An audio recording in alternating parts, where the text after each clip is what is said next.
محتاج ہے تو اللہ تم سے زیادہ ان دونوں کا خیر خواہ ہے۔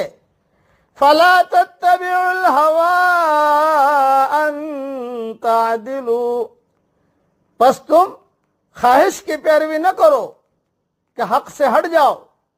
وَإِن تَلْوُوا أَوْ تُعْرِضُوا فَإِنَّ اللَّهَ كَانَ بِمَا تَعْمَلُونَ خَبِيرًا، اور اگر تم باتیں بناؤ گے یا منہ پھیر لو گے تو جو کچھ تم کر رہے ہو اللہ اس سے باخبر ہے۔